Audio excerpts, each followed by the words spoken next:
कहानी की शुरुआत होती है मैलरी नाम की एक लड़की से, जो कि एक पेंटिंग बना रही होती है। मैलरी प्रेग्नेंट है और कुछ ही दिन बाद उसका बच्चा पैदा होने वाला है। तभी उसकी बहन जेसिका आती है और मैलरी से कहती है कि तुमने टीवी पर न्यूज़ देखा है, न्यूज़ में कुछ अजीब सी खबरें दिखाई जा रही हैं। मैलरी जब न्यूज़ देखती है तो उसे पता चलता है कि रशिया में एक ऐसी बीमारी फैल गई है जिसमें इंसान अपने दिमाग पर कंट्रोल खो देता है और यह बीमारी उस इन्फेक्टेड इंसान को खुद की जान लेने पर मजबूर कर देती है। रिपोर्टर बताता है कि अब तक पूरी तरह से किसी को भी पता नहीं है कि यह एक बीमारी है या फिर कोई वायरस। बस अचानक किसी चीज को देखकर लोग अपने आप पे कंट्रोल खोकर बेरहमी से अपनी जान ले लेते हैं। न्यूज़ में बताया जाता है कि यह बीमारी लाखों लोगों में फैल गई है और अब यह बीमारी रशिया से दूसरी कंट्रीज में भी फैल रही है। लेकिन मैलरी इस न्यूज़ को इग्नोर करके जेसिका के साथ अपनी प्रेगनेंसी चेकअप के लिए हॉस्पिटल चली जाती है। वहाँ डॉक्टर उसे खुशखबरी देती है कि बच्चा बिल्कुल ठीक है और जल्द ही वो माँ बनने वाली है। ये सुनकर मैलरी खुश हो जाती है और वापस घर लौटने लगती है। लेकिन हॉस्पिटल से निकलते वक्त मैलरी की नजर एक लड़की पर पड़ती है जो अपने सिर को जोर जोर से सामने के शीशे से मार रही होती है। ये देखकर मैलरी घबरा जाती है और जल्दी जाकर जेसिका के साथ कार में बैठ जाती है। मैलरी जेसिका से कहती है कि जल्दी चलो, मुझे लगता है कि रशिया का वो खतरनाक वायरस यहाँ भी पहुंच चुका है। बाहर सड़कों पर लोगों में हलचल मच चुकी थी और लोग खुद को मारने लगे थे। जेसिका जल्दी से गाड़ी स्टार्ट करके तेजी से घर की तरफ गाड़ी को भगाती है, लेकिन अब हालात और बिगड़ते जा रहे थे। सड़क पर बहुत सारे एक्सीडेंट होने लगते हैं। ये देखकर मैलरी बहुत ज्यादा डर जाती है और तभी ड्राइव करते हुए जेसिका कुछ ऐसा देख लेती है जिससे उसकी आंखों का कलर चेंज हो जाता है। अब जेसिका अपने आप पर कंट्रोल खोकर कार की स्पीड बढ़ा देती है और सामने से आने वाली गाड़ियों से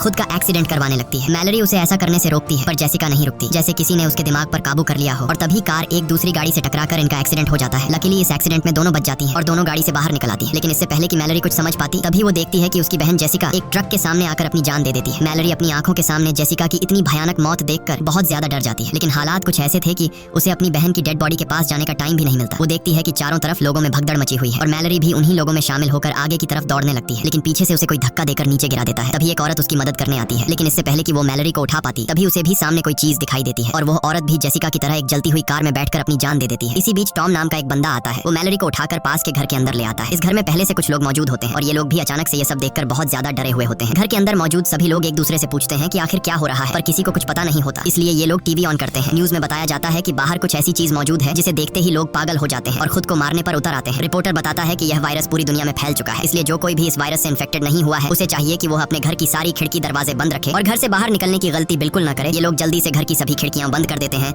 और साथ ही साथ खिड़कियों के शीशे भी पेपर से ढक देते हैं ताकि बाहर मौजूद उस राक्षस की नजर अंदर इन पर न पड़ सके। इसी तरह से 3 दिन बीत जाते हैं, लेकिन अभी तक किसी को समझ नहीं आता कि यह सब क्या हो रहा है। ये सभी लोग घर में परेशान बैठे होते हैं। तभी बाहर से दरवाजे पर नॉक होता है। एक लड़की जो रो रो कर इनसे रिक्वेस्ट करती है कि प्लीज दरवाजा खोलो। टॉम उस लड़की के लिए दरवाजा खोलने जाता है पर डगलस उसे दरवाजा खोलने से मना करता है क्योंकि उसे डर था कि कहीं यह लड़की इन्फेक्टेड न हो। लेकिन यहाँ मैलरी डगलस पर बंदूक तान देती है और टॉम को उस लड़की के लिए दरवाजा खोलने को कहती है। टॉम उसके लिए दरवाजा खोल देता है और वो लड़की अंदर आ जाती है। उस लड़की का नाम ओलिम्पिया है और ओलिम्पिया भी प्रेग्नेंट थी। ओलिम्पिया से जब पूछा जाता है कि तुम अपनी आंखों पर पट्टी लगाकर यहाँ तक कैसे पहुंची, तब ओलिम्पिया बताती है कि उसका खाना खत्म हो गया था, इसीलिए वो एक एक करके हर एक घर का दरवाजा नॉक करते हुए यहाँ तक पहुँच गई। यह सुनकर डगलस कहता है कि हम सबका भी भूख से बुरा हाल हो गया है क्योंकि ये लोग भी पिछले 7 दिनों से इसी घर में फंसे हुए हैं। इसलिए ये लोग सोचते हैं कि बाहर से खाना कैसे लाया जाए। हालांकि घर से कुछ ही दूर एक सुपरमार्केट है, लेकिन वहाँ तक बिना देखे पहुँचना एक बड़ा चैलेंज था। तब इस घर का मालिक कहता है कि घर के बाहर सीसीटीवी कैमरास लगे हुए हैं। अगर हम सीसीटीवी कैमरा के जरिए उन मॉन्स्टर्स का लोकेशन पता लगा लें तो हम उन मॉन्स्टर्स से छिपकर सुपरमार्केट तक पहुंच सकते हैं। और घर का मालिक कहता है कि मुझे नहीं लगता कि इस मॉन्स्टर को स्क्रीन पर भी देखने से इंसान इन्फेक्टेड हो सकता है, लेकिन बाकी सब इसे ऐसा करने से मना कर देते हैं। तब घर का मालिक कहता है कि अगर हमने यह कदम नहीं उठाया तो हम सब भूख से मर जाएंगे। ये सुनकर बाकी लोगों को भी उसकी बात सही लगती है। सब लोग इसे चेयर के साथ रस्सी से बांध लेते हैं ताकि अगर वो इन्फेक्टेड भी हो जाए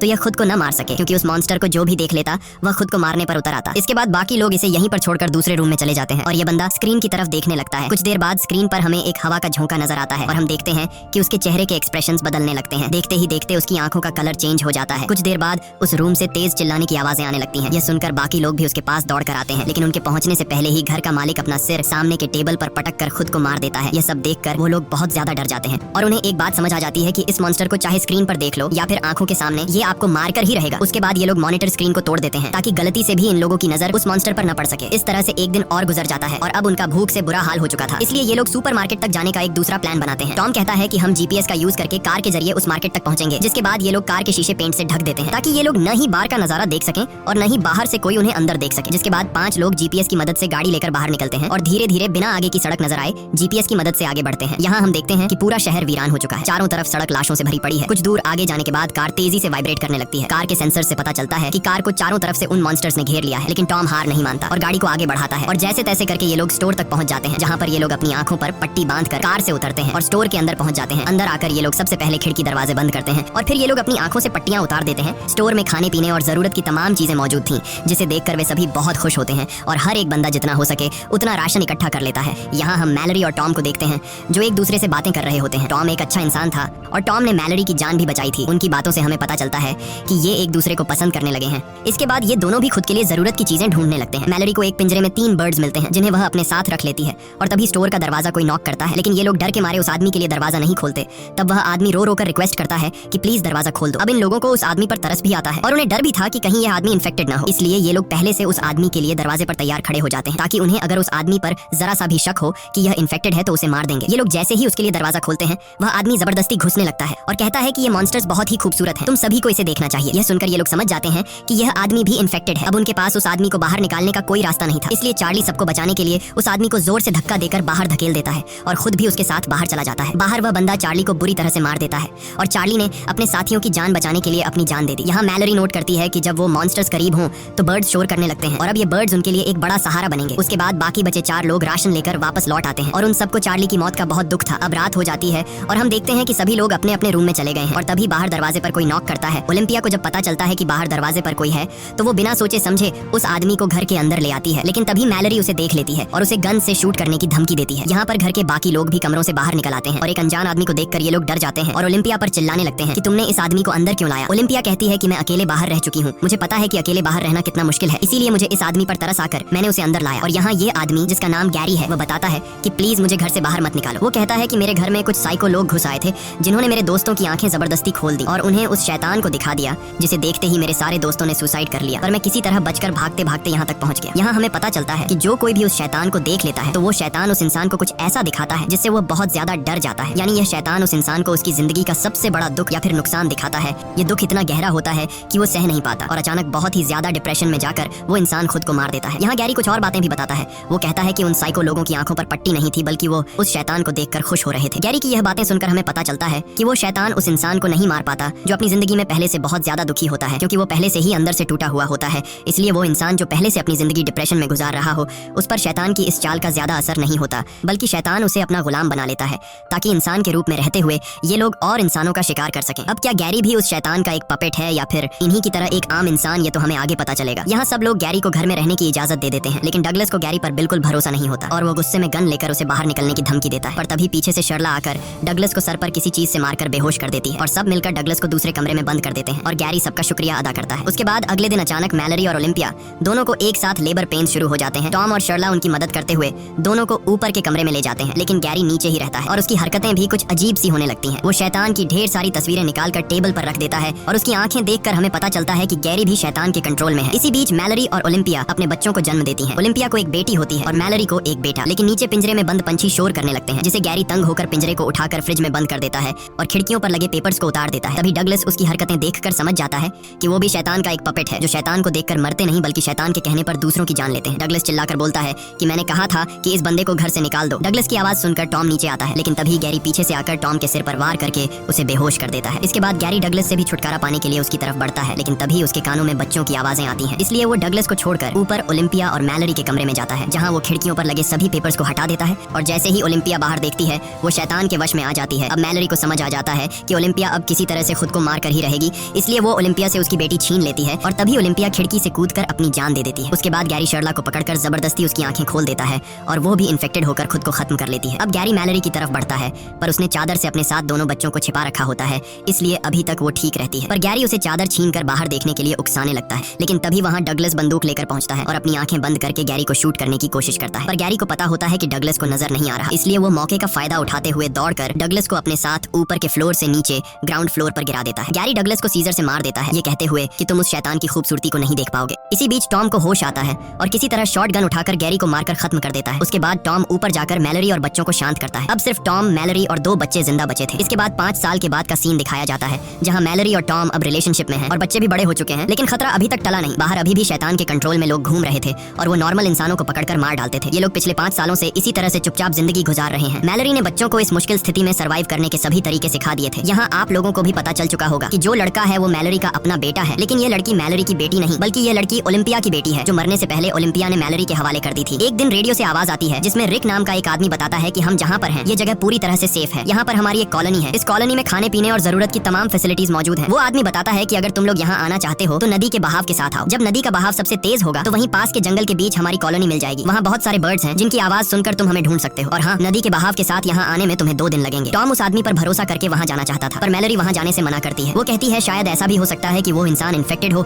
जो हमें यहाँ से निकाल कर मार देना चाहता हो। रात को टॉम मैलरी को समझाता है कि अगर हमें जिंदा रहना है तो वहाँ जाना ही पड़ेगा। आखिर कब तक हम लोग यहाँ इस तरह से ब्लाइंड जिंदगी गुजारेंगे। अगले दिन जब ये लोग सामान लेने बाहर जाते हैं तभी कुछ साइको लोग उन पर हमला करने पहुंच जाते हैं। टॉम मैलरी और बच्चों को समझाता है कि यही वक्त है यहाँ से निकलने का। मैं उन लोगों को बातों में उलझाता हूँ, तुम लोग चुपके से पीछे के रास्ते से यहाँ से निकल जाना और नदी से होते हुए रेडियो पर बताई गई जगह पर पहुंच जाना। लेकिन मैलरी टॉम को इस तरह से अकेले नहीं छोड़ना चाहती थी। तब टॉम कहता है कि हमें जिंदा रहने के लिए किसी एक को तो अपनी जान देनी पड़ेगी। इसके बाद टॉम मैलरी और बच्चों को पीछे के रास्ते से निकाल देता है और खुद अपनी आंखों पर पट्टी बांधकर शॉटगन लेकर उन साइको लोगों के सामने आता है। वे लोग टॉम को पट्टी हटाने के लिए कहते हैं, लेकिन टॉम उन्हें बातों में उलझाने की कोशिश करता है ताकि मैलरी बच्चों को लेकर यहाँ से निकल सके। पर तभी वे लोग मैलरी को जाते हुए देख लेते हैं। अब इससे पहले कि वे लोग मैलरी को पकड़ने के लिए उसके पीछे जाते तभी टॉम गोलियां चलाकर 2 लोगों को मार देता है। इस दौरान वो खुद भी घायल हो जाता है और अब बिना देखे बाकियों को खत्म करना उसके लिए मुश्किल हो रहा था, इसलिए वो अपनी आंखों से पट्टी हटा देता है और वहां पर मौजूद 2 और लोगों को भी मार देता है। अब सिर्फ एक ही साइको इंसान बचता है और जब टॉम उस आखिरी बचे हुए साइको इंसान को मारने जाता है तभी वो शैतान भी वहां पर पहुंच जाता है और वो शैतान टॉम को अपने वश में करने लगता है। लेकिन पूरी तरह से वश में आने से पहले टॉम उस आखिरी बचे आदमी को भी मार देता है और फिर उसी गन से खुद भी अपनी जान ले लेता है। वहीं मैलरी गोली की आवाज सुनकर समझ जाती है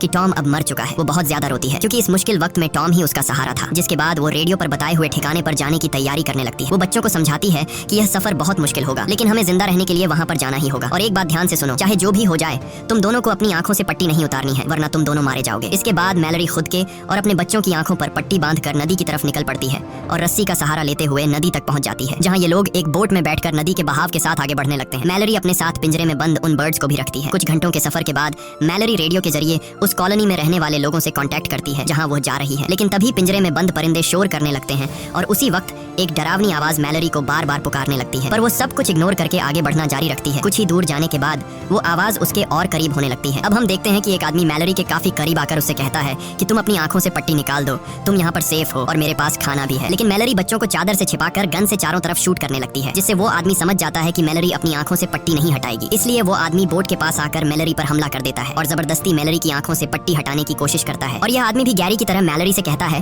कि तुम्हें अपनी आंखों से पट्टी हटाकर उस शैतान को देखना चाहिए, वो बहुत ज्यादा खूबसूरत है। लेकिन मैलरी खुद को बचाने के लिए एक हथियार से उस पर हमला कर देती है और उसे मारकर वहां से बच निकलती है। इस तरह से सफर करते हुए मैलरी और बच्चों को 24 घंटे गुजर चुके थे और ये लोग बहुत ज्यादा थक जाते हैं। तभी अचानक बोट एक ट्रक से टकराती है जिससे उसका बेटा और खाने पीने का सामान पानी में गिर जाता है। अब मैलरी अपने बेटे को तो पानी में डूबने से बचा लेती है, लेकिन इनके पास जो खाने पीने की चीजें थीं वो नदी में बह जाती हैं। ये देखकर मैलरी बहुत ज्यादा परेशान हो जाती है क्योंकि अगर उन्हें खाने पीने की चीजें नहीं मिली तो वो भूख से मर जाएंगे। इसलिए मैलरी खाना ढूंढने के लिए बोट को नदी के किनारे लगाती है और बच्चों से कहती है चाहे कुछ भी हो जाए तुम दोनों बोट पर ही रहना और अपनी आंखों से पट्टी बिल्कुल भी मत निकालना। इसके बाद वो बोट से एक रस्सी बांधकर खाने पीने की चीजें ढूंढते हुए जंगल के बीच एक घर में पहुंचती है और वहाँ उसे कुछ खाने पीने की चीजें मिल भी जाती हैं। लेकिन सामान लेकर जब वो वापस लौटने वाली होती है तभी वो शैतान उसके पीछे पड़ जाते हैं और मैलरी को इंसानों की आवाज में बुलाने लगते हैं। मैलरी गोलियां चलाते हुए तेजी से वहाँ से भागती है। गोलियों की आवाज सुनकर ओलिम्पिया की बेटी खुद को रस्सी से बांधकर बोट से उतरती है और मैलरी को ढूंढने के चक्कर में सीधे उस शैतान के पास चली जाती है। लेकिन तभी मैलरी उसे खींचकर वापस ले आती है और गुस्से में उसे डांटती है कि मैंने तुमसे कहा भी था कि बोट से मत उतरना। इसके बाद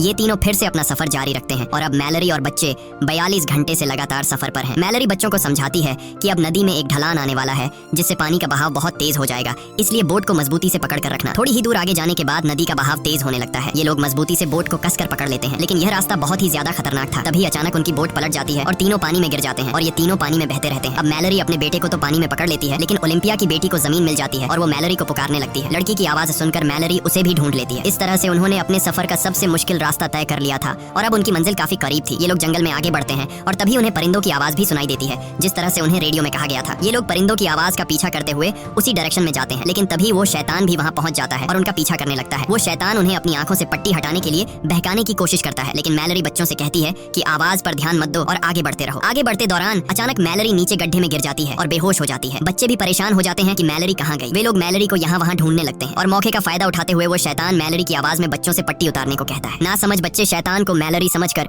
अपनी आंखों से पट्टी उतारने लगते हैं, पर तभी सही समय पर मैलरी होश में आ जाती है और जोर से चिल्लाकर बच्चों को पट्टी उतारने से रोक लेती है और उनकी आवाज को फॉलो करते हुए बच्चों के पास आ जाती है। इसके बाद मैलरी उन्हें लेकर बर्ड्स की आवाज सुनते हुए भागना शुरू करती है, क्योंकि इस बीच वो शैतान बिल्कुल उनके पीछे पड़ा हुआ था और हर एक संभव कोशिश करके इन लोगों को कॉलोनी में एंटर होने से रोकने की कोशिश कर रहा था। पर ये लोग शैतान को इग्नोर करके फाइनली उस जगह तक पहुंच जाते हैं और मैलरी जल्दी दरवाजा खोलने के लिए इन लोगों से रिक्वेस्ट करती है। वो लोग उन्हें अंदर ले आते हैं और सबसे पहले उनकी आंखें चेक करके कंफर्म किया जाता है कि वो इन्फेक्टेड हैं या नहीं। जब उन्हें पता चलता है कि ये तीनों इन्फेक्टेड नहीं हैं तो वो लोग उन तीनों को कॉलोनी के अंदर ले आते हैं। मैलरी अपनी पट्टी हटाकर देखती है कि ये एक ब्लाइंड स्कूल है जहाँ ज्यादातर लोग देख नहीं सकते और इसलिए वो शैतान उनका कुछ नहीं बिगाड़ सकता। यहाँ मैलरी की मुलाकात रिक नाम के एक बंदे से होती है। ये असल में वही बंदा है जिसने रेडियो के जरिए मैलरी और टॉम को इस जगह का लोकेशन दिया था। यहाँ बहुत सारे बर्ड्स भी पाले जाते हैं ताकि खतरे की वार्निंग उन्हें मिलती रहे। मैलरी भी पिंजरे में बंद उन परिंदों को आजाद कर देती है। इसी के साथ ये कहानी खत्म हो जाती है।